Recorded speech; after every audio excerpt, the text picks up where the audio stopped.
Lalu apa kesimpulannya? Saya tidak pindah alamat.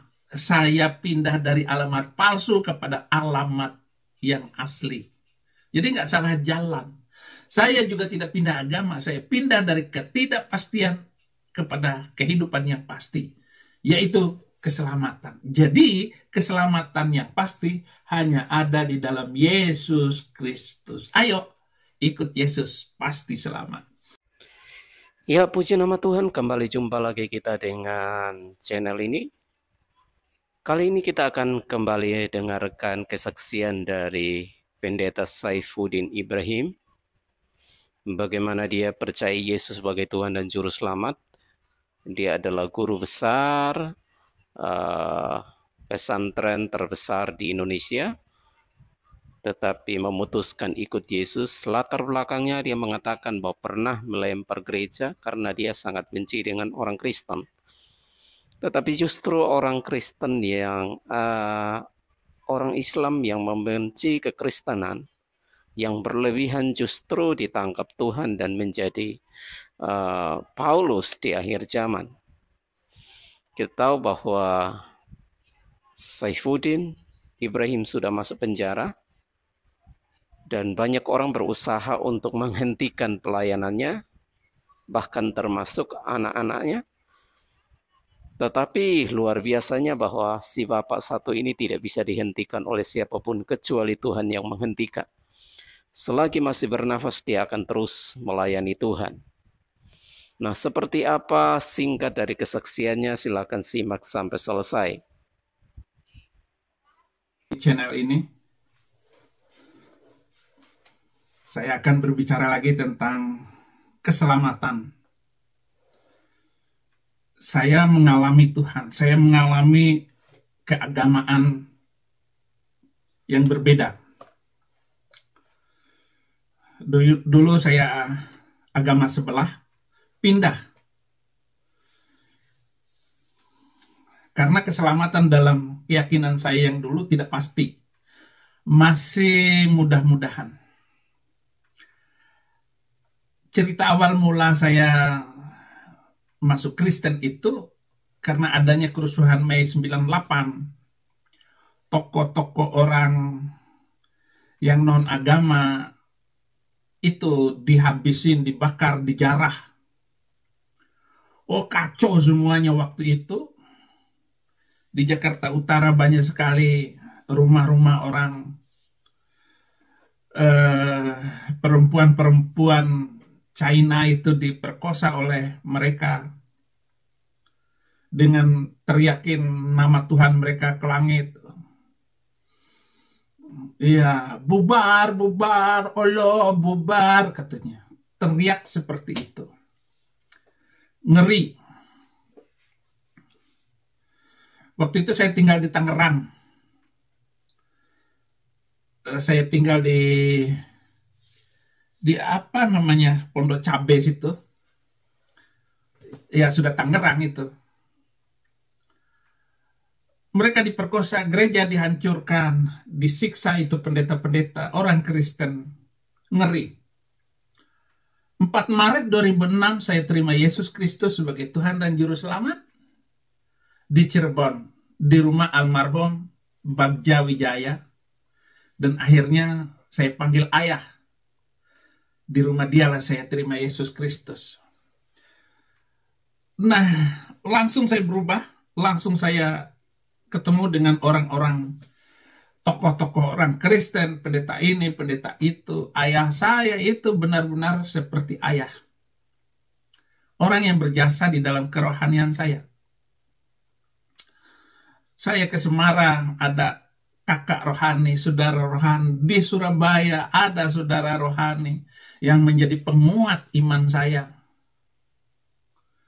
Ya, di sana ada dokter. Banyak sekali, saudara-saudara.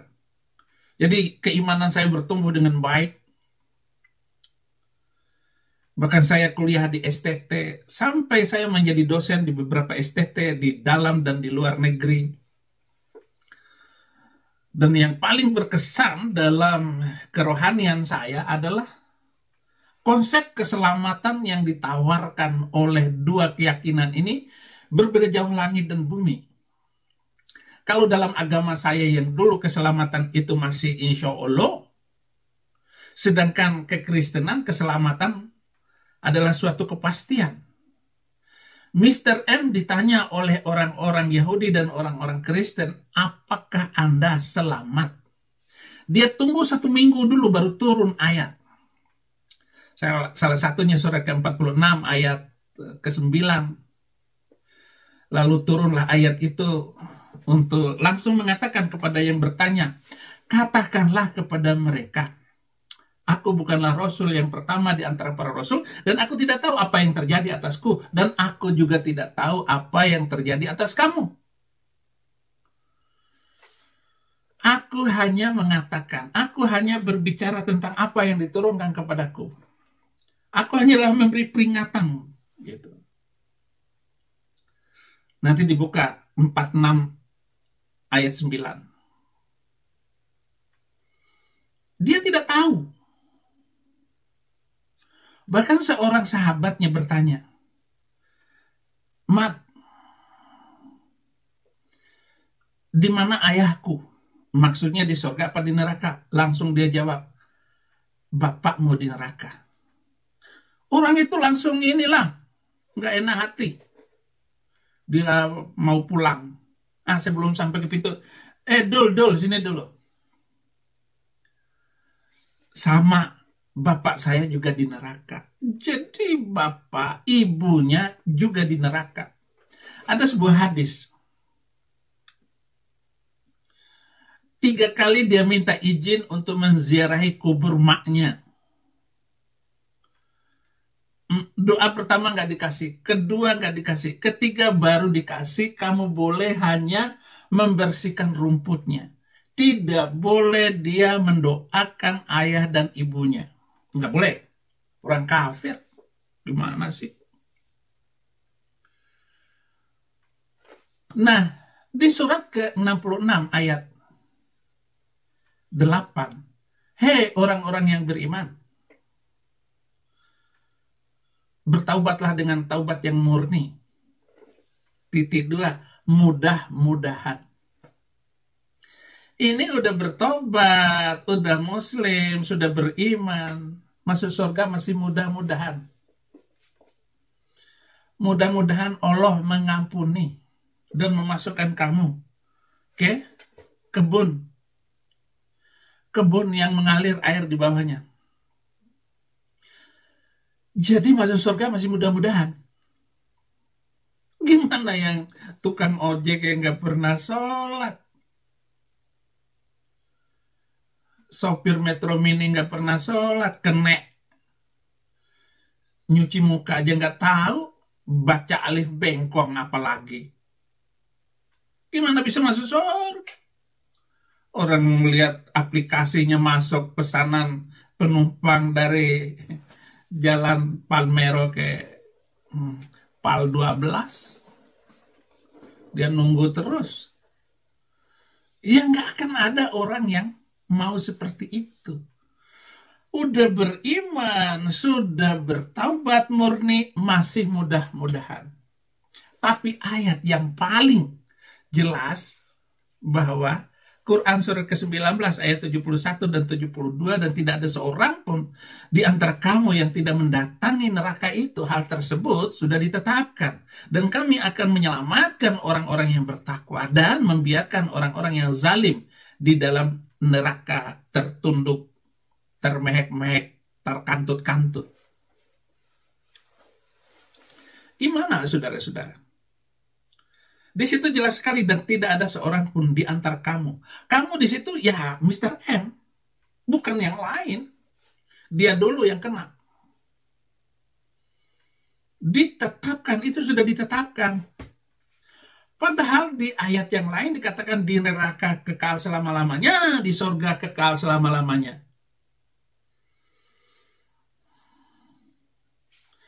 Banyak lagi ayat-ayat yang lain, tapi inilah yang selalu ayat gacuan saya. Saudara, dia berkata kepada Fatimah putrinya, Fatimah putriku,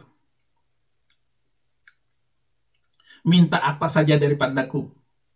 Maksudnya, silakan minta apa saja. Emas permata akan kuberikan. Tetapi tentang keselamatan itu urusanmu sendiri.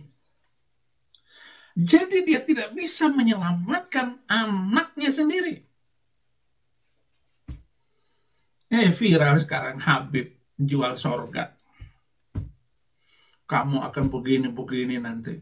Walaupun ribuan kali, jutaan kali kamu berselawat untuk Nabi, tapi kamu tidak akan dapat syafaat dari para Habib. Gitu. Ngomong kayak begitu coba. Orang Nabi sendiri tidak selamat, apalagi banyak tangannya penuh dengan kejahatan. Mulutnya penuh dengan kejahatan, saudara-saudara. Sejarah nggak bisa ditutup. Dan saya ngomong ya tentu saja ada yang nggak mungkin lah saya ngarang. Ngarang dari mana? Tertulis semua.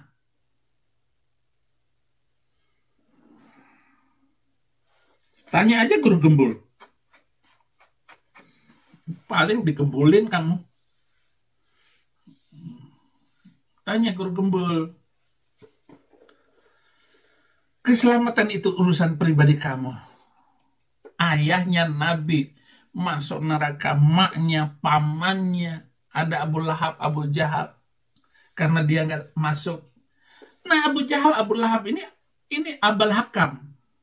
Dia ahli hukum jahiliyah waktu itu. Pakar hukum. Karena dia tahu hukum, dia nggak mau mengikuti keponakannya itu. Sampai dibantai oleh Mamat sendiri. Mr. M itu tukang bantai orang. Jadi, saudara-saudara, beda sekali dengan Alkitab. Tentang masuk surga. Keselamatan itu adalah sudah pasti. Yohanes 4 ayat Yohanes 6 ayat 47, aku berkata kepadamu, sesungguhnya barang siapa percaya, ia mempunyai hidup yang kekal. Yohanes 10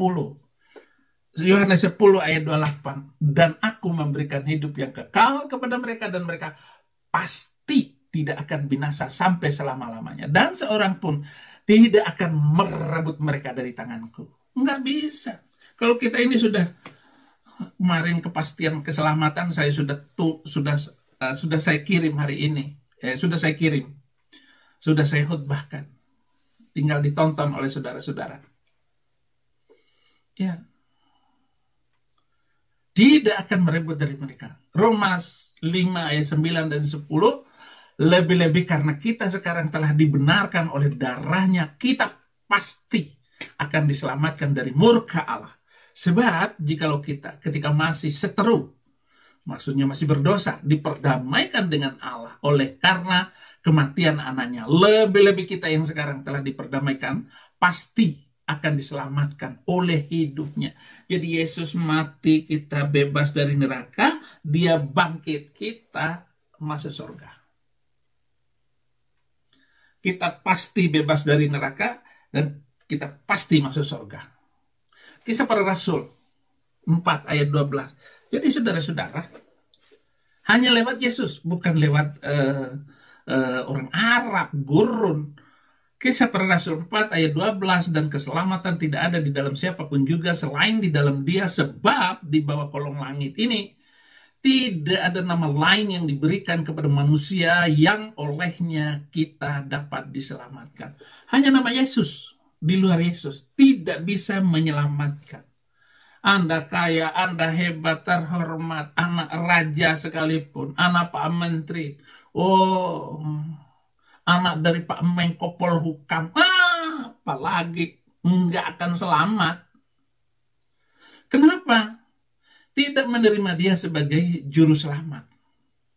Bahkan menista Yesus. Silakan. Kamu menghina Yesus Kristus, silakan. Yohanes 14 ayat 6. Kata Yesus kepadanya, akulah jalan. dan kebenaran dan hidup. Tidak ada seorang pun yang datang kepada Bapa kalau tidak melalui aku. Lalu apa kesimpulannya? Saya tidak pindah alamat. Saya pindah dari alamat palsu kepada alamat yang asli. Jadi nggak salah jalan.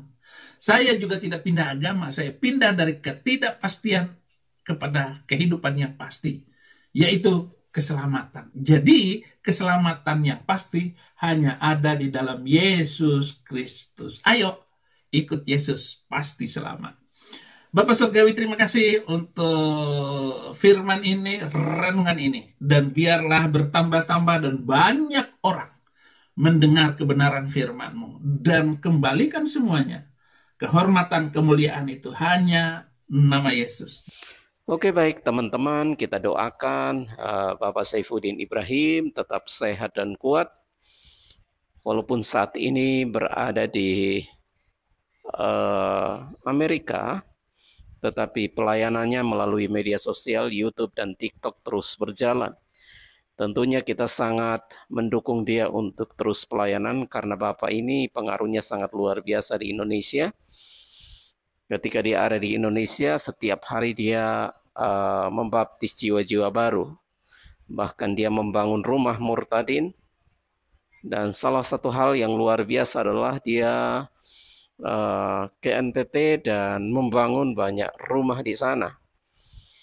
Karena beberapa tempat di NTT yang masyarakatnya hampir 90% itu berpindah keyakinan menjadi mualaf karena dibuatkan rumah dan sebagainya. Dan karena kesenjangan sosial itulah banyak orang menjadi mualaf. Itulah sebabnya beban daripada Saifuddin Ibrahim atau hamba Tuhan yang satu ini adalah dari berkat yang dia terima.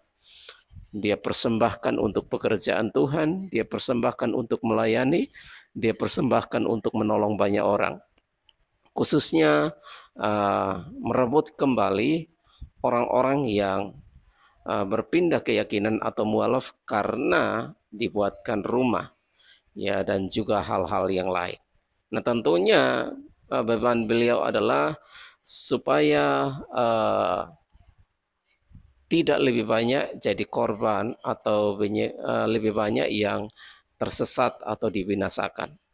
Kita tahu bahwa banyak gereja besar di Indonesia namun kelihatannya masa bodoh, hanya membangun kerajaan sendiri, tetapi berbeda dengan Rasul yang satu ini, Rasul akhir zaman, Saifuddin Ibrahim. Oke, demikian yang dapat kami sampaikan. Doa kami Tuhan memberkati saudara semua, supaya tetap sehat dan tetap sama-sama kita melayani Tuhan melalui media sosial. Amin.